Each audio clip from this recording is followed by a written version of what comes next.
Mga idol at kabayan, bansang Australia, handang magbigay sa Pilipinas ng mga pinaglumaang Anzac-class frigate. Mga kabayan, huwag itong iismulin sapagkat marami itong mga armas at sensor kung ikukumpara sa mga Jose Rizal-class frigate. Anzac-class frigate makakatulong hindi lang sa pagpapatrolya sa West Philippine Sea, kundi magagamit din upang protektahan ang ating bansa laban sa lantarang panghihimasok at pananakop ng China sa ating mga teritoryo. Naunang binalita ni Max Defense Philippines na unti-unting ireretiro ng Royal Australian Navy ang kanilang mga Anzac-class frigate upang palitan ng mas armado at mas malalaking Hunter-class frigate. Para magkaroon lang tayo ng idea sa pinaplanong frigate ng Australian Navy, ang mga Hunter-class frigate o destroyer ay may bigat na 8,000 tons mahigit at may haba na aabot ng 151 meters at may lapad na aabot ng 21 meters. Kung ikukumpara natin sa mga kasalukuyang Anzac-class frigate, may sukat ang Anzac frigate na habang 118 meters at 15 meters naman ang lapad at may total na bigat na 3,800 tons.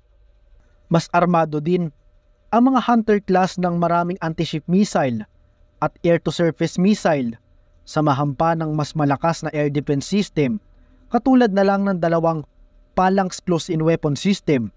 Gusto ko ding idagdag na equip ang mga Hunter-class frigate ng Aegis Combat Management System, isang sopistikadong combat management system na ginagamit ng Estados Unidos at NATO sa kanilang mga warship, katulad na lang ng Arleigh-Burke-class destroyer ng Estados Unidos. Idini-decommission na ngayong 2024 ang HMAS Anzac at sa taong 2026, masusundan ito ng sister ship nitong HMAS Arunta.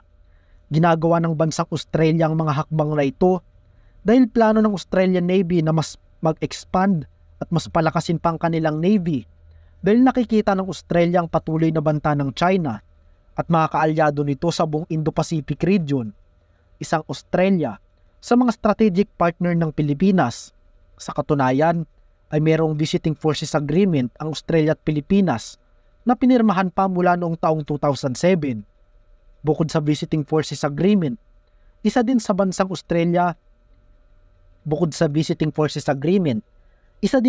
Australia sa mga nagiging kakampi ng Pilipinas pagdating sa issue ng West Philippine Sea or South China Sea.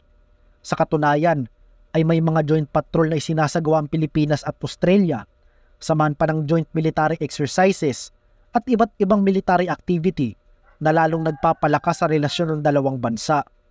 Ngayon naman ating pag-usapan kung paano makakatulong ang decommission o iniretirong frigate ng Australian Navy para sa Philippine Navy. Ano-anong mga capability ang maaaring i-offer ng HMAS Anzac para sa atin? Mga kapatid at kaibigan, nais kong maging totoo sa ating video na ang HMAS Anzac ay hindi brand yung frigate, kundi may edad ng 28 years old. Subalit punong-puno pa rin ito ng mga armas at mas advanced na mga subsystem kung ikukumpara natin sa itinuturing natin na pinakamalakas na barko sa ngayon ng Philippine Navy, ang mga Jose Rizal-class frigate. Mas malaki di hamak ang mga Anzac-class frigate kung ikukumpara sa Jose Rizal-class, at mas mabigat din ang Anzac-class kumpara sa Jose Rizal-class frigate. Mas doble din ang range ng mga Anzac-class salamat sa dalawang MTU TB83 V12 diesel engine na mayroong 8,840 horsepower at isang General Electric LM2500 gas turbine na kayang mag-provide ng 30,000 horsepower. Kayang tumakbo ng Anzac frigate sa bilis na 50 km per hour at may range na aabot sa 11,000 kilometers, doble sa maximum range ng Jose Rizal-class frigate na 8,300 kilometers. Mas sopistikado na mga weapon and combat management system din ang offer ng Anzac frigate, katulad na lang ng mga advanced air and search radar, advanced navigational system, advanced weapon and control, tow-away sonar, at combat management system na mula sa Swedish company na Saab na mayroong Link 16. Sa mga armaments naman ng Anzac frigate, meron itong isang 127mm Mark 45 naval gun, 2 Rafael Mini Typhoon machine gun, Phalanx close-in weapon system, at mga 50 caliber heavy machine gun. Merong air defense capability ang ANZAC class at armada ito ng mga air-to-surface missile na si Sparrow na dinivelop ng kumpanyang Raytheon ng Estados Unidos. Armada din ito ng Mark 41 vertical launch system na mayroong 8 cell na mayahalin tulad natin sa planong ikabit sa mga Jose Rizal class frigate at 2 Mark 32 torpedo tubes at capable na makapagdala ng mga anti-submarine helicopter na katulad ng mga MH Seahawk anti-submarine helicopter.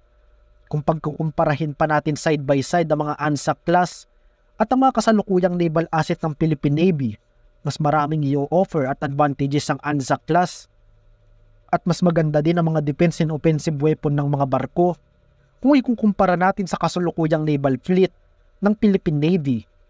Sa ngayon ay walang formal na kasunduan ng Pilipinas at bansang Australia kung ibebenta ba nilang sa ngayon, walang formal na kasunduan ng Pilipinas at Australia kung ibebenta ba nila sa Pilipinas o magiging military aid ang mga kakadecommission lamang ng mga HMAS ANZAC kung mabili natin ang mga lumang frigate ng Australia o kung suswertihin ay magiging military aid para sa Philippine Navy. Sa ngayon ay wala pang balita kung may kasunduan ng pinag-usapan, lalo na't kakatapos lamang ng isinagawang state visit ni Pangulong Ferdinand Marcos sa Australia. Muling inadres o muling ipinanawagan ni Pangulong Marcos sa kanyang isinagawang state visit ang patuloy na panggigipit at pangaharas ng China sa mga maliliit na bansa sa South China Sea. Nangako din ang Australian government ng patuloy na suporta sa Pilipinas kasunod ng umiinit na tensyon sa pagitan ng Pilipinas at China. Sa ngayon umaasa na lamang tayo na magkakaroon ng malaking interes ang Pilipinas sa mga lumang frigate ng bansang Australia dahil magiging panakip butas ito sa napakalaking gap o kailangang punan ng Pilipinas upang masabi natin na magkakaroon ng credible defense at masabi natin na handa na talaga tayong ipagtanggol ang Pilipinas sakaling sumiklaw ang isang full-scale war sa pagitan ng United States at China. Sa ngayon mahirap maging mapili at nasa 8 malalaking warship lang ang maaaring maidagdag sa Philippine Navy sa hinaharap na mga taon at panahon. Salamat na lang sa 2 corvette at 6 na offshore patrol vessel na nabili ng Pilipinas mula sa bansang South Korea sa pamamagitan ng Horizon 2 ng AFP Modernization Program.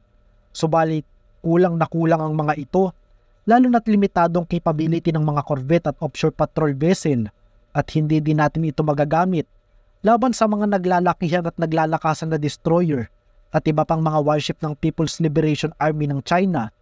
Sana'y maging handa tayo at ang pamahalaan sa tumitinding banta ng China at sana maging gising at maging mulat ng mga mambabatas na hindi maliit na problema ang suliranin natin sa China kung di nakataya dito ang ating hinaharap, maging ang kalayaan ng bawat Pilipinong nasa ating bansa.